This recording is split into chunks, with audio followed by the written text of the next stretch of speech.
Hey folks, how we doing today? It's me again, Shannon Fox here on this blizzardous cold day here in Texas. Hope everybody's staying warm and out of this crappy weather.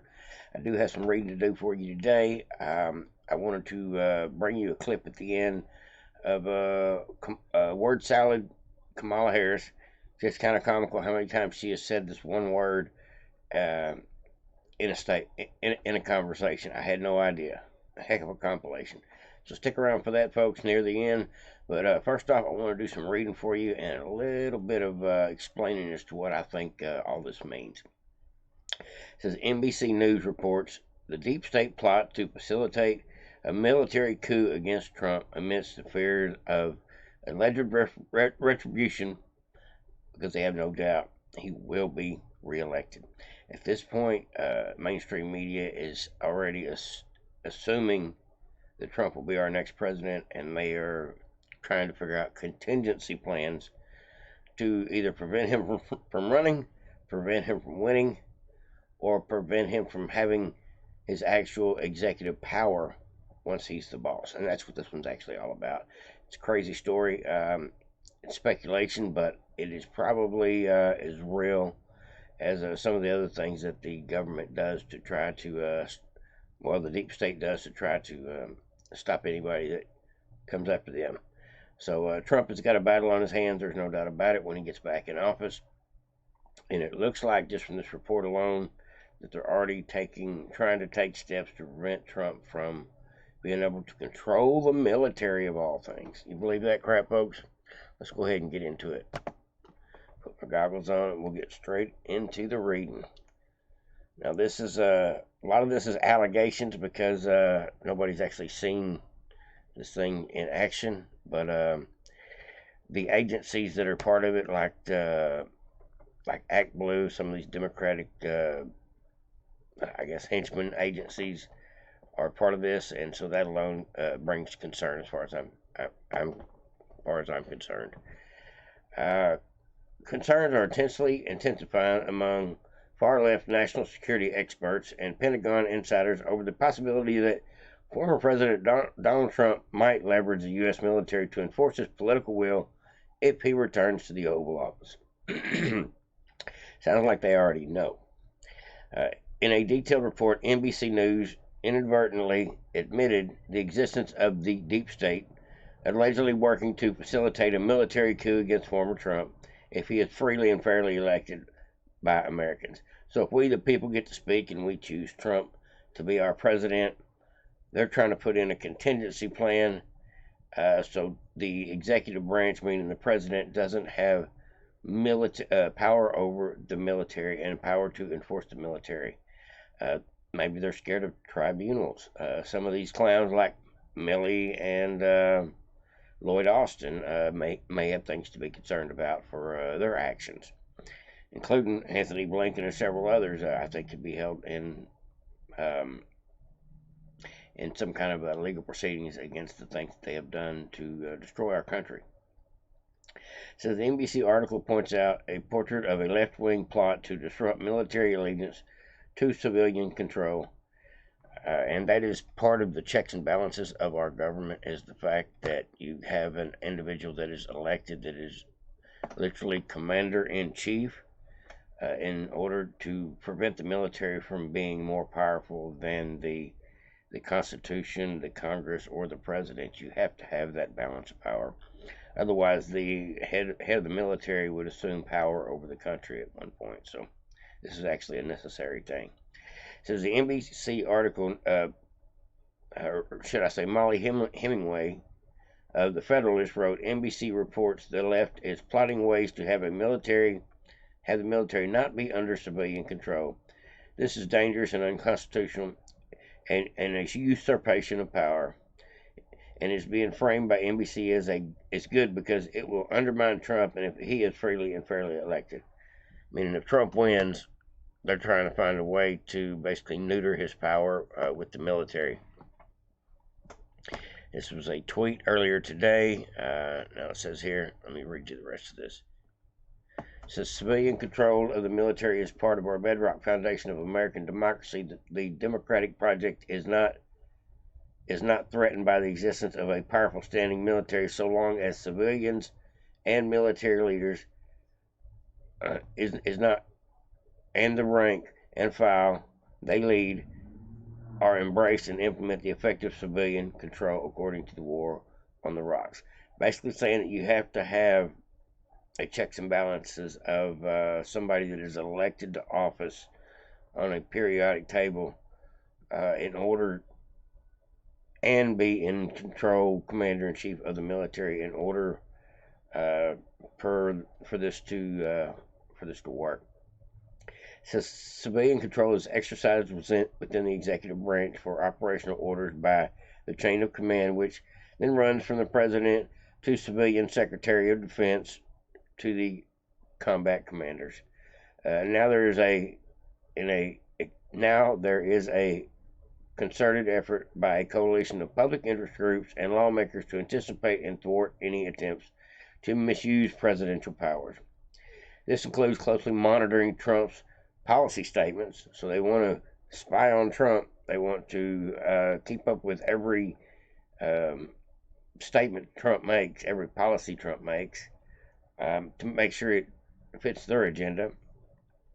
And the interviews given by his allies to gauge the direction of a potential second Trump administration.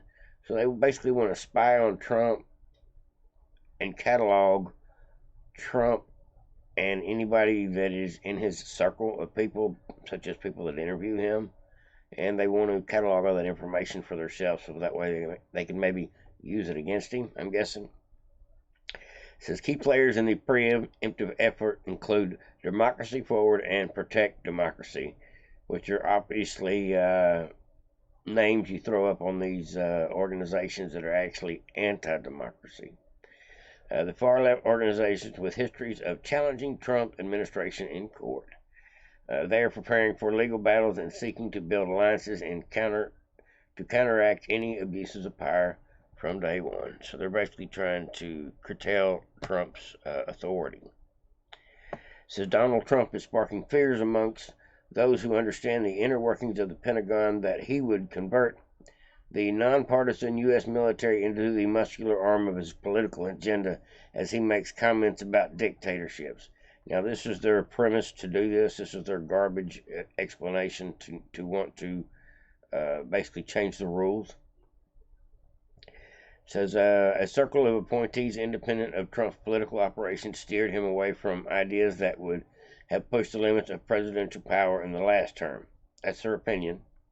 It says according to books they've written and testimonies given to Congress, most were gone by the end in a new term.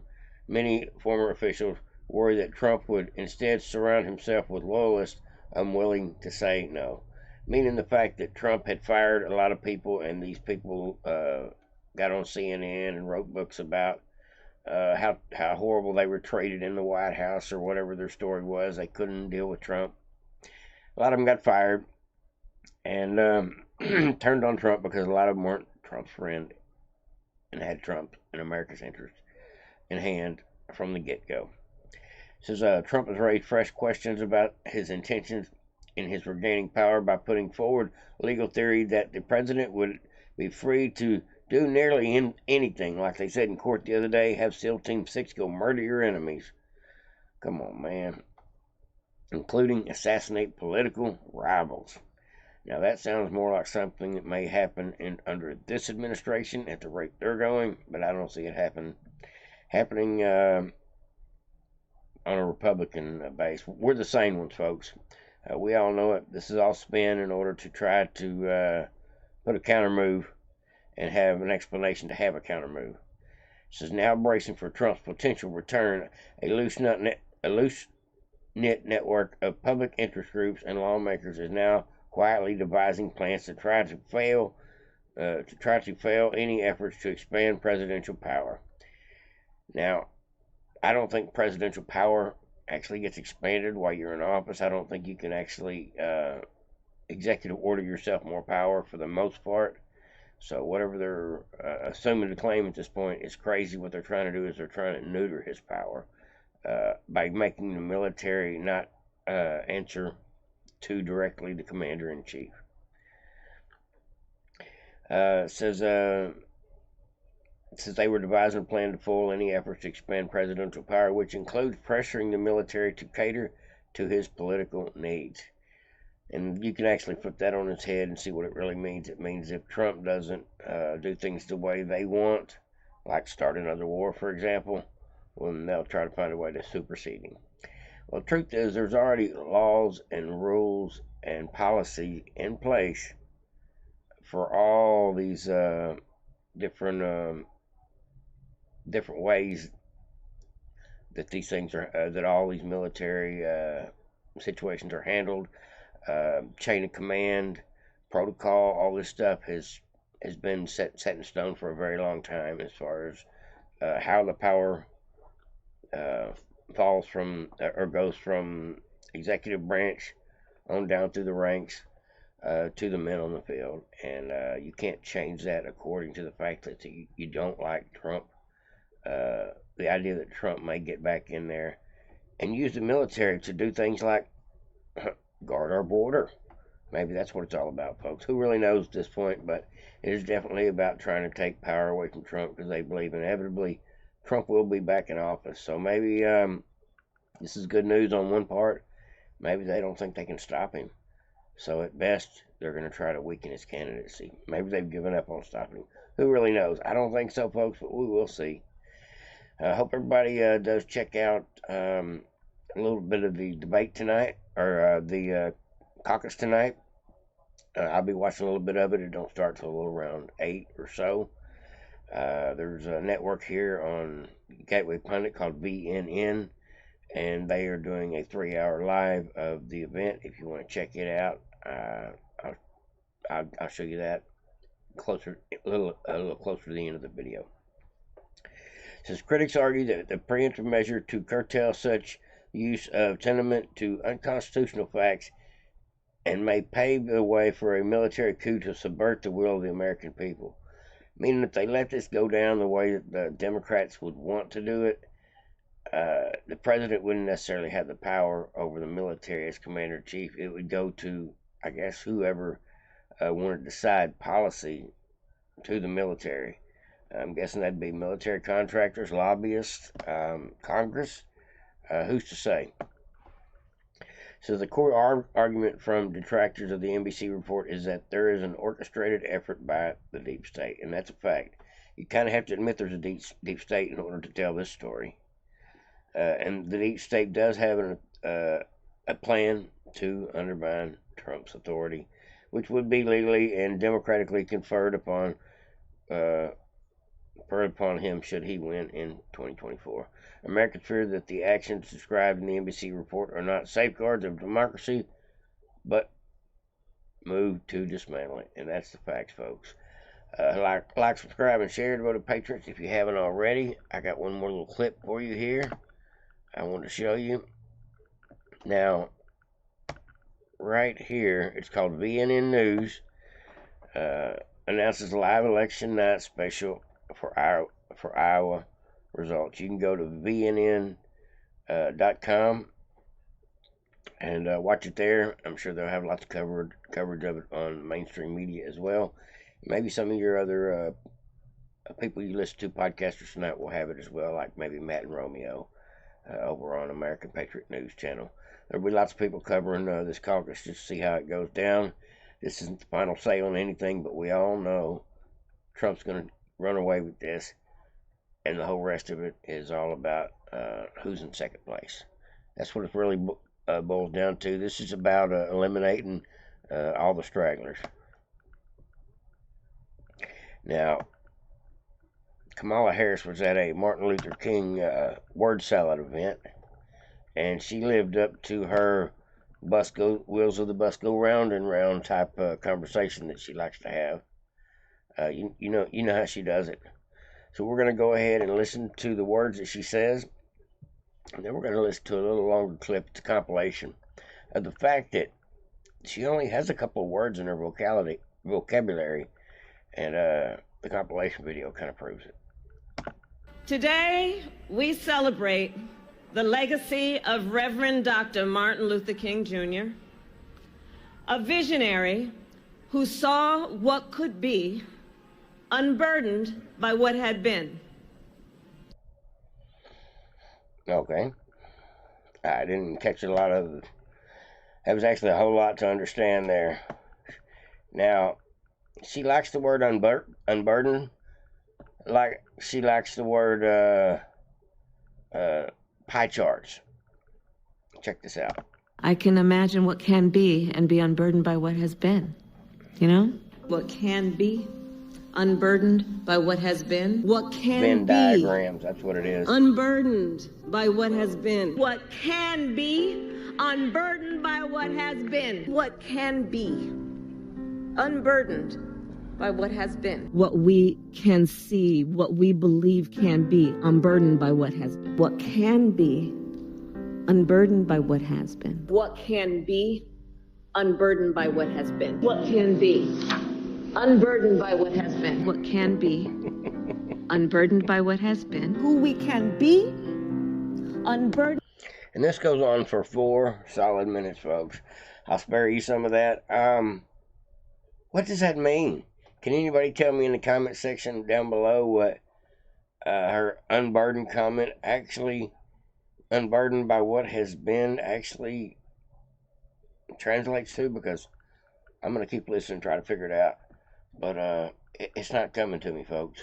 By who we have been. What can be unburdened by what has been. Where we can be, unburdened by where we have been, and unburdened by where we are right now. What can be unburdened by what has been. What can be unburdened by what has been. What can be unburdened by what has been. What could be unburdened by what had been. What can be unburdened by what has been. What can be unburdened by what has been. What can be unburdened by what has been. What can be unburdened by what has been. Able to see what can be, but there are many more who are able to see what can be unburdened by what has been.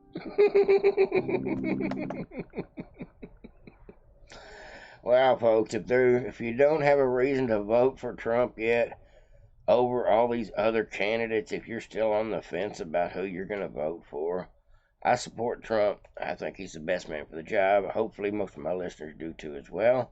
I don't think I have too many Democrat listeners, maybe some independents, but if you do want to vote for Haley or DeSantis or even Vivek, it's always your choice. But let me just say, if anybody else wins the primary other than Trump, the Democrats will have officially won. If they put Nikki Haley in, they get what they want, considering the Democrats are supporting Nikki Haley at this point with the vote and the financing. Democrat donors are now financing Nikki Haley just to try to bump Trump out. And then they think Nikki Haley probably won't be able to beat Biden, because you will basically fracture the vote of the Republican Party if they find a way to get Trump out, which I don't believe they can do. I think Trump has got the groundswell of the American people on his side. But if you don't want another 4 years of being unburdened by what has been and what can be, then please vote for Trump 2024. Like, subscribe, and share to Vote of Patriots. Everybody have a great day. Over and out.